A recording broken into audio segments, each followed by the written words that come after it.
ఏంటిది అసలు ఓయోకి ఎందుకు ఆ ప్రమోషన్ చేశారు, ఎందుకు చేయాల్సి వచ్చింది? యాక్చువల్ ఎవరు చేయరు ఓయో ప్రమోషన్ లో, కానీ ఓయోని ఓయో పరంగా యూజ్ చేసుకోరు చాలా మంది 90%. ఇంకా కొందరు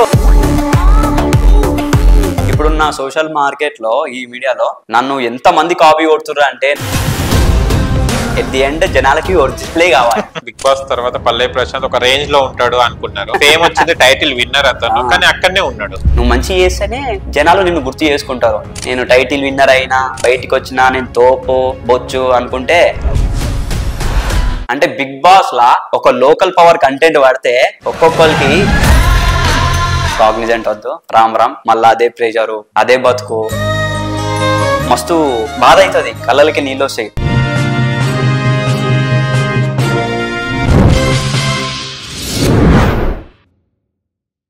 హాయ్ హలో నమస్తే, వెల్కమ్ టు సోషల్ పోస్ట్. నేను మీ యాంకర్ పాపు. మా ఛానల్ సబ్స్క్రైబ్ చేసుకుంటే సబ్స్క్రైబ్ చేసుకోండి. మళ్ళీ అంటే చూస్తున్నాం మనం ఇన్ఫ్లుయెన్సర్సే కొంతమంది ఇన్స్టాలో ఉన్న వాళ్ళు ప్రమోట్ అమౌంట్ పంపించినట్టు యాప్ చూపెట్టడం జరుగుతుంది. దీని మీద ఏమంటారు, ఫేక్ యాప్ అని చాలా మంది అంటున్నారు. నాకు 150 మా గర్ల్ ఫ్రెండ్ తో పోవాలి, 100 కావాలంటే వీడేమో బిల్డప్ గా చేసేసి నేను వేస్తున్నా బ్రదర్, నువ్వు మంచిగా హ్యాపీగా, నువ్వు 100 కాదు నేను 200 వేస్తున్నా అని అంటుంటాడు. ఇద్దరు ముగ్గురు మనకు చాలా వరకు పాపులర్ అయ్యారు వాళ్ళు. వీళ్ళ గురించి ఏమంటారు? ఎందుకు ఈ ఫేక్ యాప్స్ యూజ్ చేసి అది జస్ట్ అట్లా చూపిస్తారు అంటే అది వాళ్ళ దాంట్లోనే ట్రాన్సాక్షన్ అవుతుంది. అది జనాలు ఎంత మత్తులో ఉన్నారా అంటే జనాలకు కూడా తెలుసు, అయినా మళ్ళీ దానికి లైక్ కొడతారు. అదే ఆ ఫేక్ యాప్లకి ఆ ఫేక్ వీడియోలకి ఇప్పటికి అర్థం కాదు, ఫేక్ అని తెలిసి కూడా లైక్ కొడతారు. అదే అర్థం కాదు, వాన్ అకౌంట్ లోనే పడుతుంది. వాడు మాత్రము ఇప్పుడు ఏమవుతుంది అంటే, ఇప్పుడు వాడు అదే యూట్యూబ్ లో పోస్ట్ చేసిన అనుకో, యూట్యూబ్ లో రీచ్ అయింది అనుకో, యూట్యూబ్ లో పైసలు వస్తాయి వాడికి, ఫేస్బుక్ లో పైసలు వస్తాయి రీచ్ అవుతాయి. ఇప్పుడు జనాలు మోసపోయేది దాన్నే, వానికి పైసలు వస్తున్నాయి, ఈయన లైక్లు కొడతారు. చెయ్యి లైక్లు కొట్టు, మంచి వీడియోలు చాలా ఉన్నాయి సోషల్ మీడియాలో, దానికి లైక్లు కొట్టు, నీకు యూజ్ అయ్యేవి చాలా ఉన్నాయి. అట్లాంటివి వచ్చినప్పుడు బ్లాక్ చేయాలి. బట్ ఇంకా ఎంటర్టైన్ ఫీల్ అయ్యి వాళ్ళని లేపుతుర్రా అంటే, అందుకే మన సొసైటీ ఇంకా ఇట్లా ఉంది. అవన్నీ ఫేకే. ఫ్రాడా కింద కామెంట్లు కూడా తిడతా ఉంటారు, అయినా మళ్ళీ లైక్ కొడతారు. ఫ్రాడ్ అవి. ఓకే, మీరు ఫస్ట్ స్టార్ట్ చేసినప్పుడు ప్రమోషన్ వీడియో అంటే ఎన్ని లైక్స్ వచ్చాయి, ఎన్ని వ్యూస్ వచ్చాయి?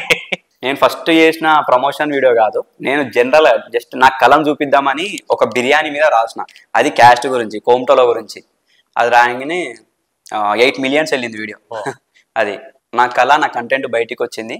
అక్కడికి వెళ్ళి మళ్ళీ స్టార్ట్ అయింది. అదే కంటెంట్ తో ఈ రోజు ఈ స్థాయిలో ఉన్నా అంటే అది జనాల దయ. మీరు అది ఏదైతే ఫుడ్ అన్నారో అది కాకుండా కూడా మీది బాగా వైరల్ అయింది ఓయో గురించి. అంటే ఓయో సంపమింగ్. ఓకే, ఏంటిది అసలు ఓయోకి ఎందుకు ఆ ప్రమోషన్ చేశారు, ఎందుకు చేయాల్సి వచ్చింది? యాక్చువల్ ఓయో ఎవ్వరు ఇయ్యారు, అదే అంటున్నా.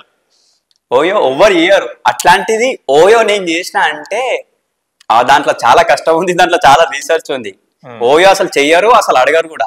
నన్ను వాళ్ళ వరకు వచ్చిరా అంటే నా మీద నమ్మకం, ఆ నమ్మకంతో వెళ్ళినా, రీసెర్చ్ చేసినా, అది జనాలకి ఎట్లా యూజ్ అవుతుంది, ఎందుకు యూజ్ అవుతుంది అని చెప్పి ప్రతి వర్డింగ్, ఆ వర్డ్ వెనకాల ఎంత కష్టపడ్డానో, ఎంత రీసెర్చ్ చేసినా నాకు తెలుసు. అన్నవి 3 పాటలు తిన 3 ఓయోలో 3 మిలియన్సే. కానీ హ్యాపీ ఏంటంటే నాకు పర్సనల్ గా మెసేజ్ చేస్తారు, ఏమని, అన్న మేము వెళ్ళాము ఫుల్ హ్యాపీ. యాక్చువల్ ఎవ్వరు చేయరు ఓయో ప్రమోషన్ లో, నువ్వు చేసినావు, కానీ ఓయోని ఓయో పరంగా యూజ్ చేసుకోరు చాలా మంది 90%. ఇంకా కొందరు కప్లింగ్ మీద దడదడ, ఇక మనం ఏమనలేము, ఎందుకంటే అది సృష్టి, అది ఇప్పుడు అంతే. ఇంకా వాళ్ళని మనం ఆపలేం పట్టుకొని వద్దురా అని చెప్పి. కానీ 90% ఫ్యామిలీస్ ఎట్లా అంటే, ఇప్పుడు హైదరాబాద్కి వచ్చిన వాళ్ళు, దూరం నుంచి హైదరాబాద్కి వచ్చి విజిటర్స్, ఇప్పుడు చార్మినార్ చూడాలనుకుంటారు, గోల్కొండ ఉంది, హుస్సేన్ సాగర్ ఉంది, ఇట్లాంటివి చూడాలనుకుంటారు కదా, ఊర్లో నుంచి వస్తారు. వాళ్ళకి తెలియదు అంటే ఎక్కడ లగ్జరీ ఉంటది, ఎక్కడ కంఫర్ట్ ఉంటది. అలాంతా 90% ఓయోలో స్టే చేసిన వాళ్ళే. ఫ్యామిలీ స్టే చేసిర్రు, ఫుల్ హ్యాపీ. ఫ్యామిలీస్ మెసేజ్ చేసిర్రు, అన్న మస్తున్నాయి, నా కంఫర్ట్ ఉన్నాయి రూమ్ లో. ఆహా అన్నాం మేము కూడా. చాలా మంది అంటే మీతో లవర్స్ కూడా పోయారు, ఇంకా క్రేజీ. వాళ్ళు కూడా చిల్లారు, వాళ్ళు కూడా ఎంజాయ్ చేసారు. అంటే అది సృష్టి, మనం ఆపలేము. కానీ 90% ఫ్యామిలీ హ్యాపీ, 10% వాళ్ళు కూడా హ్యాపీ. అంటే మనం ఇచ్చే కంటెంట్ అట్లాంటిది. హ్యాపీ. ఇప్పుడు ఓనర్ కూడా ఫుల్ హ్యాపీ, నిన్ను నమ్మినందుకు హ్యాపీ అన్నారు.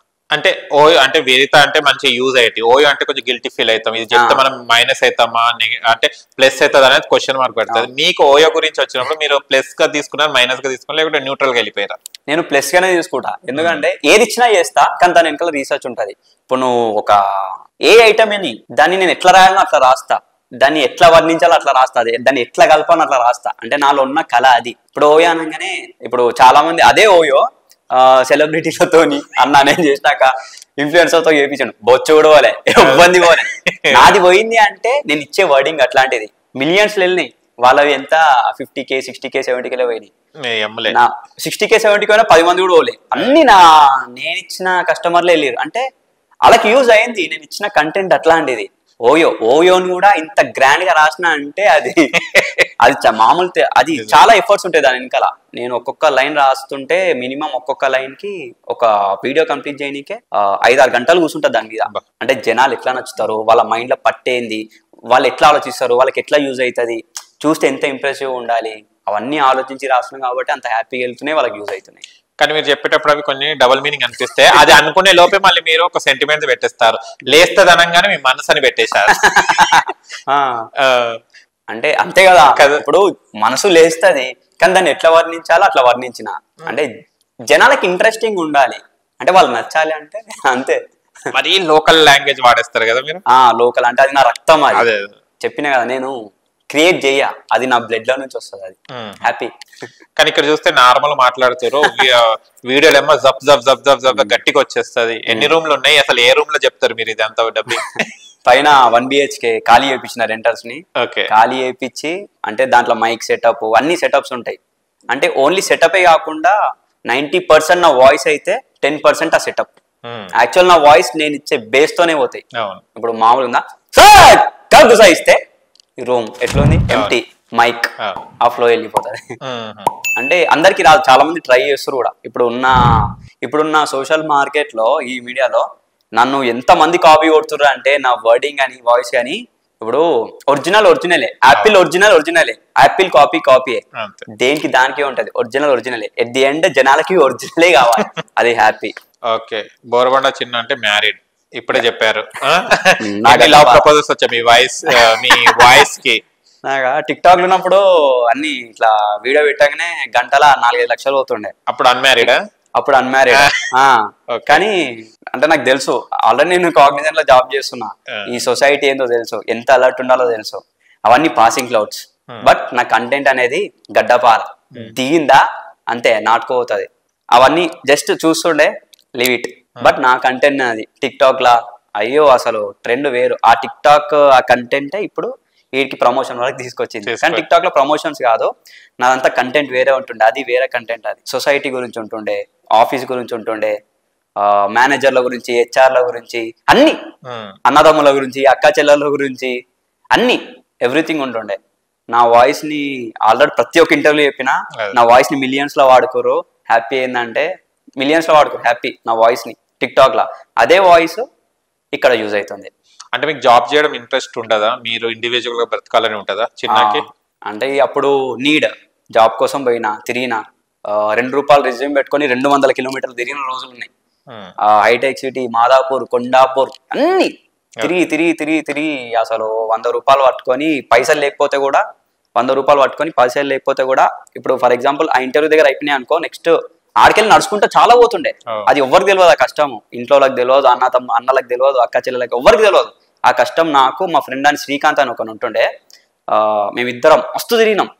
ఆ రెజ్యూమ్ పట్టుకొని ఆడ ఇంటర్వ్యూ లేకపోతే పోయి రాత్రి వరకు 8 వరకు కూర్చొని మా పేషెంట్స్ చెక్ చేస్తుండే, వీళ్ళు ఉంటారా ఉండరా. అయినా ఉంటుండే, నైట్ 9 అవుతుండే, మళ్ళీ రిటర్న్ నడుచుకుంటూ వస్తుండే, లిఫ్ట్ లాడికి వస్తుండే, మళ్ళీ నెక్స్ట్ ఇంకో ₹100 ఇంట్లో తీసుకోవాలంటే బాధ అవుతుండే.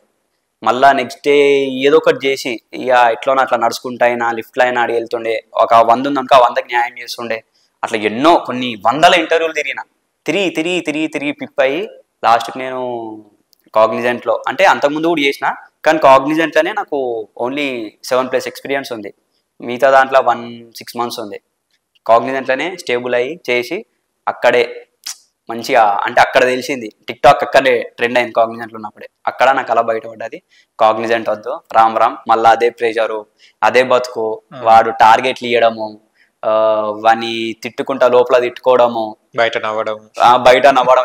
లేలే మనము అసలు వారి ఎంత పెద్దతో SDMలు పెద్ద తోపులు వస్తుండే, బొచ్చు కూడా దేకపోతుండే వాడిని. ఎందుకంటే నేను కష్టపడుతున్నా, నాకు తెలుసు నా కష్టం.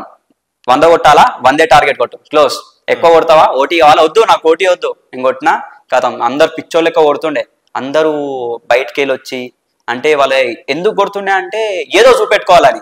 మనం లోకల్, మన సత్తా ఏందో తెలుసు, మనకి సొసైటీ ఏందో తెలుసు. నేను బొచ్చుడైనా పోతుండే, నేను కష్టపడుతున్నా, నా కష్టానికి ఇంత ఇస్తున్నా, నువ్వు ఎంత ఇస్తున్నావు పే, 30,000 ఇస్తున్నావు, 28,000 ఇస్తున్నా, ఆ 28,000 కష్టమే నీకు ఇస్తా, నేను ఎక్స్ట్రా ఇయ్యా, ఎందుకంటే నేను కష్టాన్ని నమ్ముకుంటా. కథం క్లోజ్. మంచిగా చిల్ అవుతుండే, వస్తుండే, ఎంజాయ్ చేస్తుండే, అరుస్తుండే. ఎంత కష్టం పెట్టినా, ప్రెషర్ పెట్టినా బొచ్చుడు ఫీల్ అయిపోతుండే, మస్తు చిల్ అవుతుండే ఆఫీస్ లో, టాక్ టాక్ టాక్ కొట్టుకుంటే వెళ్ళిపోతుండే. కానీ ఇంత ఫ్రీగా ఉంటే కూడా మనకు ఒక అపాయమే కదా, అంటే చాలా మందికి నచ్చదు ఫ్రీ అండ్ ఫ్రాంక్నెస్. ఇక్కడ ఇప్పట్లో ఎక్కడ జాబ్ చేసినా కూడా ఎక్కడైనా కూడా నటిస్తూనే అంటే మనం వెళ్ళిపోవచ్చు ఈజీగా. ఇలాంటి ఉంటే కష్టం కదా, చిన్న ఇలాంటి దాంట్లో ఎలా కష్టపడ్డారు ఫ్రీ అండ్ ప్రెసెంట్ ఉన్న టాప్ ఎంఎన్సీలు అందరూ నటిస్తూనే ఉన్నారు. ఏంటంటే పైసలు కావాలి, ఫ్యామిలీ పిల్లలు పెళ్ళాం బతకాలంటే నటిస్తుర్రు. కానీ దాని వెనకాల ఎంత ప్రెషర్ ఉందో వాళ్ళకి తెలుసు. ఇప్పుడు చాలా మంది కొన్ని లక్షల జాబ్లు, కొన్ని లక్షల లే ఆఫ్లు అని. నాకు ఇప్పటికి ఇన్స్టాగ్రామ్ లో అన్న జాబ్ కావాలి ఎన్ని మెసేజ్లు చేస్తారో, మస్తు బాధ అవుతుంది, కళ్ళకి నీళ్ళు వస్తాయి. అంటే నేనున్నా కదా ఫీల్డ్ లో, ఇప్పుడు అన్ని మెసేజ్లు వస్తాయి కాబట్టి నాకు ఏదో ఒకటి చేయాలి వాళ్ళ కోసం అని చెప్పి చెయ్యాలి. అంటే మనకు పవర్ ఉండాలి, ఆ పవర్ ఇప్పుడు లేదు. ఇప్పుడు సోషల్ మీడియాలో అయితే నా కంటెంట్తో వెళ్తున్నా హ్యాపీ. నా ఒకటే ఇంటెన్షన్ ఏంటంటే నా వల్ల చాలా మందికి ఉపాధి కలగాలి, అందుకే యూట్యూబ్ స్టార్ట్ చేస్తున్నా. పైసల కోసం కాదు, ఇప్పుడు ఇన్ని కష్టాలు చూసినా కదా, వాళ్ళకు ఉపాధి కలగాలి. యూట్యూబ్ వల్ల ఇప్పుడు అన్ని అందరూ చేస్తారు కదా, అట్లాంటి కంటెంట్ కాదు, జనాలకు యూజ్ అయ్యే కంటెంట్లు చేస్తా, ఆ పైసలతోని ఉపాధిని ఇస్తా, సొసైటీని మారుస్తా. నా వల్ల ఎంతైతే సొసైటీని మారుస్తా, అది చాలు. ఎందుకంటే నాకు తెలుసు డౌన్ నుంచి వచ్చినా కదా, ఎక్కడ ఏముంటది, ఎక్కడ ఏం చేయాలి అన్నీ తెలుసు. బిగ్ బాస్ నుంచి ఏమైనా కాల్ వచ్చిందా? బిగ్ బాస్ ఈయనకే చాలా బాగుంది. నాకు ఇప్పటికీ కొన్ని వేల మెసేజ్లు వస్తాయి, అన్న అక్కడ బిగ్ బాస్ వాయిస్ మీ వాయిస్ అసలు ఇద్దరు కలిసి గుద్దుకుంటే ఉంటది, ఒక్కొక్కరికి గడ్డపారే ఉంటది. కానీ ఇంకోటి ఒక క్రేజీ చేసిరు కమెంట్, అన్న బిగ్ బాస్ లా అంతా వెనకల పడినోడు, ఎవడో ఫేమ్ లేనోడు, అందరు ఎవడోడో బయటకు వస్తాడు, ఎవడోడో సెల్ఫీ వీడియోలు తీసుకొని నన్ను బిగ్ బాస్ తీసుకో అని చెప్పి ఎవరైతే అట్లా బతిమలాడుతారో బిగ్ బాస్ ని తీసుకుంటారో, అది కాదు బిగ్ బాస్, నీ కంటెంట్ పడాలి అంటే బిగ్ బాస్ లా ఒక లోకల్ పవర్ కంటెంట్ పడితే ఒక్కొక్కరికి ఎట్లాంటి గడ్డపారాలు ఉంటాయో మాకు తెలుసు, నువ్వు ఇస్తావు. అంటే గడ్డపార అంటే ఆ టైప్ ఆఫ్ ఎంటర్టైన్మెంట్, ఆ టైప్ ఆఫ్ ఫీల్ జనాలకి. మామూలుగా నీ వీడియోస్ వాయిస్ వింటుంటేనే మాకు ఒక వైబ్ వస్తుంది, అదే నువ్వు బిగ్ బాస్ లకి ఎంటర్ అయితే ఉంటది గడ్డపారే, దిల్ ఖుష్ అవుతుంది. కానీ అది రాసి పెట్టుండాలి. కానీ బిగ్ బాస్ వస్తే మాత్రం పక్క పోతా, నా కంటెంట్ ఏందో చూపిస్తా. అండ్ బిగ్ బాస్ నుంచి వచ్చినాక జనాలకి ఏదో ఒకటి చేయాలి. కానీ అందరు అంటారు బిగ్ బాస్ నుంచి వచ్చినాక అది చేస్తా బొచ్చి చేస్తా, కానీ ఇప్పటిదాకా నేను ఎవరు ఏం చేయలే. నిజంగా ఫేమ్ లో ఉన్నారు, ఇప్పటికి వాళ్ళు బయటకు వచ్చినాక షోలో పోతున్నారు, వాళ్ళ మిలియన్స్ లో పోతున్నాయి, వాళ్ళకి ఎన్నో పైసలు వస్తున్నాయి. చెప్పాలంటే వాళ్ళు సంపాదించి 100% లా 30% జనాలకు చాలా చేయవచ్చు. కానీ కాదు, ఫేమ్ వస్తూనే ఉంది, పైసలు పోతూనే ఉన్నాయి, అది కాదు. బిగ్ బాస్ పోయినావా, ఆడినావా, ఫేమ్ వచ్చిందా, ఆ పైసలతో నువ్వు బతకాలి, జనాలు బతకాలి. నా ఇంటెన్షన్ అది. బిగ్ బాస్ పోతే అది ఇంటర్వ్యూ గుర్తుపెట్టుకోరే, ఒకవేళ నాకు ఛాన్స్ వస్తే పోతే ఇంటర్వ్యూ నేను చెయ్యకపోతే వచ్చి అడుగుతా ఫస్ట్, బరాబర్ వెయిటింగ్ చేస్తా. చూస్తారా మీరు బిగ్ బాస్? నేను చూడాను, ఇంతవరకు ఒక్క సీజన్ కూడా చూడలే. మళ్ళీ ఎట్లా పిలుస్తాడు బిగ్ బాస్ మిమ్మల్ని? కానీ మా ఇంట్లో చూస్తారు కదా, తెలిసిపోతుంది. ఇప్పుడు నేను ప్రోమోలు చూస్తా, ప్రోమోలు చాలా ఇంట్రెస్టింగ్ ఉంటాయి. కానీ మొత్తం ఫుల్ ఎపిసోడ్లు ప్రోమోలు చూస్తా. లాస్ట్ ఎపిసోడ్ కొన్ని చూసిన, అదెందుకు చూసిన అంటే పల్లవి ప్రశాంత్ రైతు బిడ్డ, కానీ మస్తు మంది తిట్టిరు, తట్టుకోండు. కానీ పల్లవి ప్రశాంత్ నాకు రెగ్యులర్ టచ్ ఉంటాడు, నాకు చెప్పిండు కూడా బిగ్ బాస్ నుంచి వచ్చినాక లోపల ఎన్ని కష్టాలు ఉంటాయి, ఎన్ని నేర్చుకుంటాము ఏంది అన్ని చెప్పిండు. ఇప్పుడు ఆ కష్టం ఎవరికి తెలియదు. ఇప్పుడు పల్లవి ప్రశాంత్ నాకు చెప్పిండా అంటే నాకు తెలుసు. ఒకరిని కమెంట్ చేయడం చాలా ఈజీ, కానీ దాని వెనకాల చాలా కష్టాలు ఉంటాయి, అది కష్టపడ్డోళ్ళకే తెలుసు. ఎప్పుడు కానీ కమెంట్ తెలుసుకోకుండా వేయొద్దు. ఇప్పుడు కష్టపడ్డాడు ఒక రైతు బిడ్డ, వెళ్ళిండు హ్యాపీ సక్సెస్ తో వచ్చిండు. కానీ నాకు ఒక బాధ ఏంటంటే పల్లవి ప్రశాంత్ అంత కష్టపడ్డాడు, అంతా చేసింది కదా, కానీ బయటికి వచ్చినాక కూడా నేనేందో ప్రూవ్ చేసుకోవాల్సిండే, ప్రూవ్ చేసుకుంటలే. నాకు అదే బాధ. నేను ఇప్పటికి చెప్తా, ప్రూవ్ చేసుకోరా, నీ సత్తా చూపి, రైతువి నువ్వు చాలా చేయవచ్చు, నువ్వు చాలా మిరాకిల్ చేయవచ్చు, నువ్వు బిగ్ బాస్ ఫేమ్లో ఉన్నావు, నువ్వు తలుచుకుంటే ఏమైనా చేయవచ్చు. అంటే మళ్ళీ వాడుకున్న ప్రెజర్స్ వల్లనో వాడుకున్న ప్రాబ్లమ్స్ వల్లనో చేస్తాడు వీడియోస్, కానీ జనాలు ఇంకా బిగ్ బాస్ ఫేమ్ అని చెప్పి లైక్లు కొడుతున్నారు హ్యాపీ, కానీ వాడు ఇంకేదో చేయాలి. కానీ చేస్తాడు, చేపిస్తా అంతో. వాడు వల్ల చాలా మంది బాగుపడాలి, కానీ చేపిస్తావు అంతో ఏదో ఒక. అంటే కొంతమంది ఏమన్నా బిగ్ బాస్ తర్వాత పల్లవి ప్రశాంత్ ఒక రేంజ్ లో ఉంటాడు అనుకున్నారు, బట్ అదే ఉన్నాడు మళ్ళీ. అది అంటే ఫేమ్ వచ్చింది, టైటిల్ విన్నర్ అతను, కానీ అక్కడనే ఉన్నాడు. ప్రతి సీజన్ వాళ్ళు అన్నీ ఉన్నారు కదా, ఎందుకు అదే కావచ్చు? మీ ఎక్స్పీరియన్స్ ప్రకారం ఏమనుకుంటాడు? టైటిల్ విన్నర్స్ అందరు అక్కడికే ఉంటున్నారు, మిగతా వాళ్ళు వెళ్తున్నారు. ప్రతి అందరి మైండ్ లో ఉండేది అదే. ఎందుకంటే వాళ్ళు నిలబెట్టుకోవాలి, చెప్తున్నా కదా. అంటే ఒక టైటిల్ విన్నర్ నిన్ను కోట్ల మంది చూస్తుర్రు అంటే నువ్వు బయటకు వచ్చినాక చాలా మిరాకిల్ చేయొచ్చు. నీ దగ్గర ఒక పవర్ ఉంటది, ఆ పవర్ ని జనాలకు తీసుకో, జనాలకు మంచి చేయి. చెప్తున్నా కదా, జనాలకి మంచి చేయాలి, ఆ పవర్ ని యూజ్ చేసుకోవాలి. నువ్వు మంచి చేస్తేనే జనాలు నిన్ను గుర్తు చేసుకుంటారు. నేను టైటిల్ విన్నర్ అయినా, బయటికి వచ్చినా నేను తోపు బొచ్చు అనుకుంటే అయిపోయా వెనకాలకే. ఇప్పుడు ఇన్ని సీజన్లు అయినాయి బిగ్ బాస్ లో, ఇప్పుడు ఎన్నో సీజన్లు అయినాయి, వాళ్ళకి అనిపిస్తలేరు, 7:30 కూడా తెలియదు.